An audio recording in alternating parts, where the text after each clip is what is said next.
ఈ భూమి మీద మనకి తెలియని ప్రపంచం, శాస్త్రవేత్తలకు సైతం అంతుపట్టని రహస్యాలు తనలో దాచుకున్న ఈ మరియానా ట్రెంచ్ ఎంతో భయానకంగా, ఎంతో లోతుగా ఉంటుంది. భూమిపై ఉన్న నీటి పరిమాణంలో సముద్రాలు సుమారు 96% వరకు వాటాను కలిగి ఉంటాయి. కాంతి కేవలం 100 మీటర్ల వరకు మాత్రమే ప్రయాణించగలదు కాబట్టి సముద్ర లోతుల్లో చీకటి రాజ్యమేలుతుంది. భూమి ఎక్కువ భాగం నీటితో కప్పబడి ఉండటంతో భూమి యొక్క మెజారిటీ భాగం పూర్తిగా చీకట్లోనే ఉంటుంది. ఈ చీకటి కారణంగానే సముద్రంలో అన్వేషణ కష్టంగా మారుతోంది. మనకి భూమిపై ఉన్న సముద్రాల గురించి కన్నా మన భూమికి మిలియన్ల కిలోమీటర్ దూరంలో ఉన్న మార్స్ గురించి ఎక్కువ సమాచారం ఉండటం ఆశ్చర్యం. ఎంత లోతుగా వెళ్తామో అంత ఆసక్తికరంగా మారుతుంది ఈ మరియానా ట్రెంచ్. సముద్రం లోపల ఇంకెన్ని రహస్యాలు దాగి ఉన్నాయో తెలుసుకుందాం. మరియానా ట్రెంచ్ పసిఫిక్ మహాసముద్రంలో ఉంది. ఇది గువామ్ ఐలాండ్ కు దగ్గరగా జపాన్ మరియు ఫిలిప్పీన్స్ దేశాలకు మధ్యగా ఉంది. భూమిపై అత్యంత లోతైన సముద్ర ప్రాంతం ఇదే. భూమి ఉపరితలానికి దాదాపు 11 కిలోమీటర్లు లోతుగా ఉంటుంది. అంటే మౌంట్ ఎవరెస్ట్ నీటిలో ముంచిన పైనుంచి ఇంకా 2 కిలోమీటర్ల నీరు మిగిలిపోతుంది. ఇది ఎలా ఏర్పడిందంటే భూమి ఉపరితలం అనేది చిన్న చిన్న గడియల్లా ఉండే లిథోస్ఫిరిక్ ప్లేట్స్ తో ఏర్పడింది. ఈ భూపలకలు ఎప్పటికప్పుడు కదులుతూ ఉంటాయి. ఇవి భూమి లోపల గల ఉష్ణత వల్ల నడిచే కన్వెక్షన్ కరెంట్స్ వల్ల కదులుతూ ఉంటాయి. ఈ కదలికల్లో ఒక బలమైన పలక తేలికపాటి పలక కిందకి దిగిపోతుంది. ఇది భూమి లోపల జరిగే సహజ ప్రక్రియ. ఇలా పసిఫిక్ ప్లేట్ అనే భారీ సముద్రపు ప్లేట్ ఫిలిప్పీన్స్ సముద్రపు ప్లేట్ కిందకి మునిగిపోతుంది. ఈ మునిగే సమయంలోనే భూమి సర్ఫేస్ లో చాలా లోతుగా ఒక గోతి ఏర్పడుతుంది. దీనినే మరియానా ట్రెంచ్ అంటారు. ఇది దాదాపు 18 కోట్ల సంవత్సరాల క్రితం ఏర్పడింది. ఒక్కోసారి మరియానా ట్రెంచ్ దగ్గరలో సిగ్నల్స్ ఆగిపోతాయి. ఒక్క అమెరికా నావిక దళం అక్కడ ఒక శబ్దాన్ని రికార్డ్ చేసింది. అది జీవి చేసే శబ్దం కాదు, కానీ అలాంటి శబ్దం భూమిపై ఎక్కడా వినలేదు. ఎవరికి ఎలా వచ్చిందో తెలియదు. ఇప్పటికీ అది ఒక అన్సాల్వ్డ్ మిస్టరీలా ఉంది. ఇప్పుడు ఈ సముద్రపు లోతులోకి ఒకసారి ఏముందో తెలుసుకుందాం. 40 మీటర్ల వరకు స్కూబా డైవర్స్ వెళ్ళొచ్చు.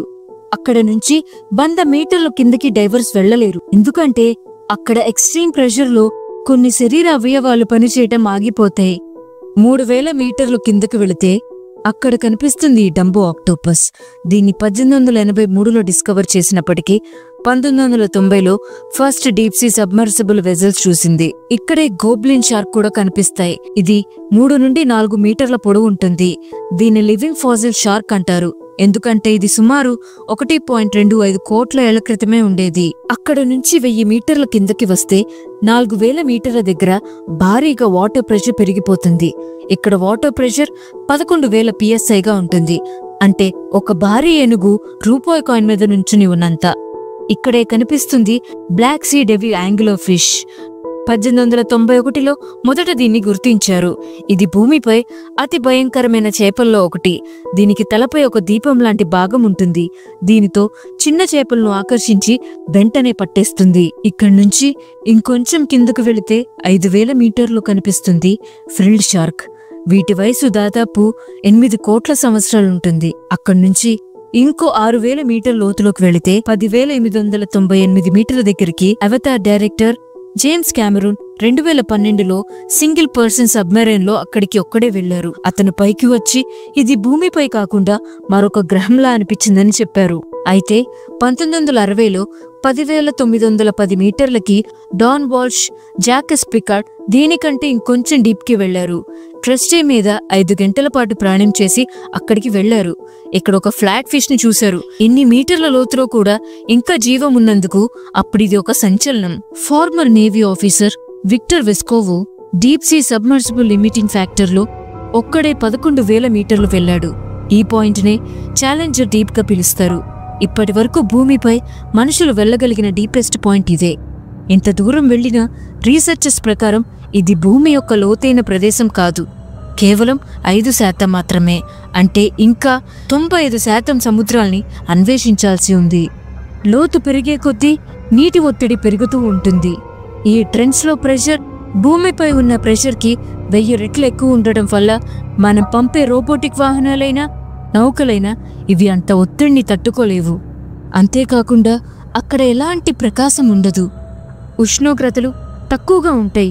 దీనివల్ల కెమెరాలు, లైటింగ్ సెన్సార్లు పనిచేయడం కష్టమవుతుంది. ఇప్పుడున్న సాంకేతిక పరిజ్ఞానం తక్కువ స్థాయిలో పనిచేయగలదు. మరింత బలమైన దీర్ఘకాలిక డీప్ సీ ఎక్స్ప్లోరేషన్ టెక్నాలజీ అభివృద్ధి కావాల్సిన అవసరం ఉంది. అలాగే మానవుడు తన సాంకేతికతను బయట గ్రహాలపై పంపగలిగిన తానే నివసిస్తున్న గ్రహంలోనే అంత లోతుగా వెళ్లడంలో విఫలమవుతున్నాడు.